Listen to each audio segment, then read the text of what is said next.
So now that we have gone over the general anatomy and the movement behind the muscles, right now we're going to take all of that and actually apply it to observation. We're going to go through what a horse, what I look for when I'm about to do a session or a horse that I'm going to work on.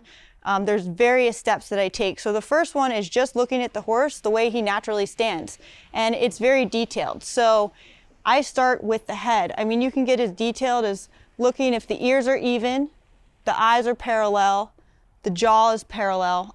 That's something that you want to look at, because if it isn't, then that can mean that you have muscle tension, or it could be skeletal, but again, we're just focusing on the muscle. So it could be that one muscle is overdeveloped, pulling tension on one side. So that's one of the first things we look at. I go down the body, I look at the way that the horse is standing. So horses, we want them to be standing relatively square. If the horse is a little pigeon-toed, we're going to know, okay, it's putting a little bit more stress on those outside muscles as well as the tendons on the inside.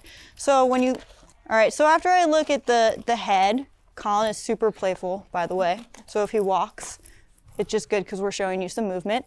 I like to look at the legs, how the biceps, the pecs, how everything's developed.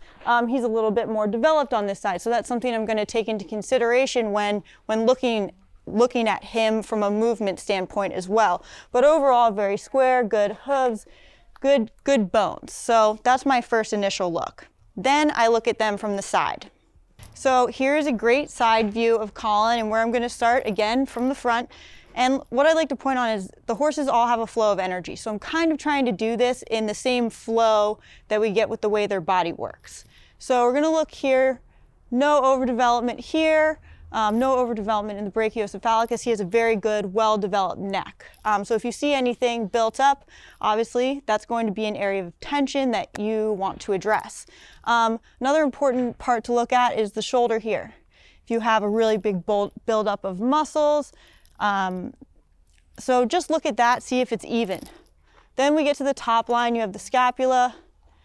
I always look to see if there's a divot behind the wither, because you have this big muscle here called the trapezius. That can tend to get a little tender because we ride them and that's where the saddle goes.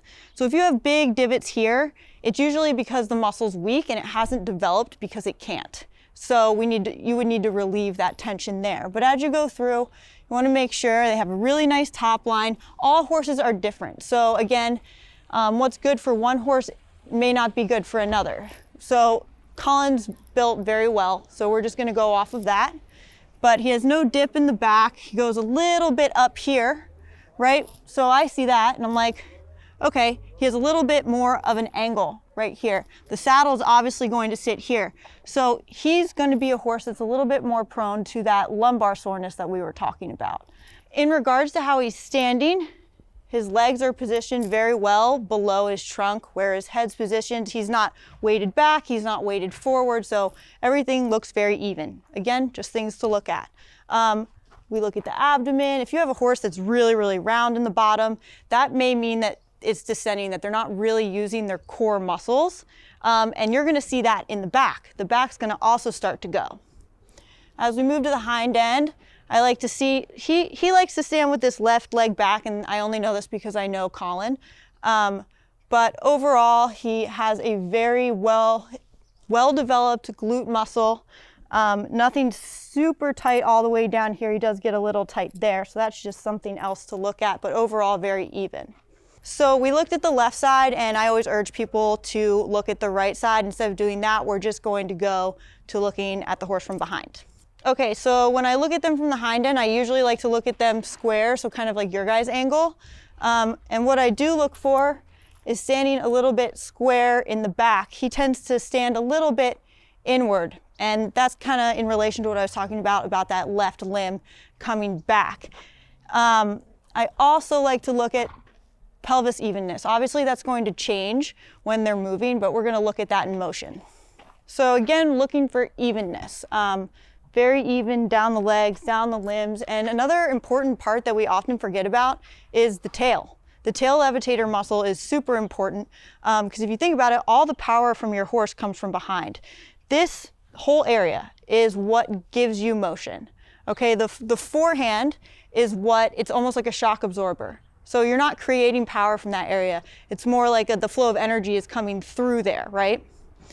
So you want to make sure that when the horse brings his tail down, he brings it down pretty straight.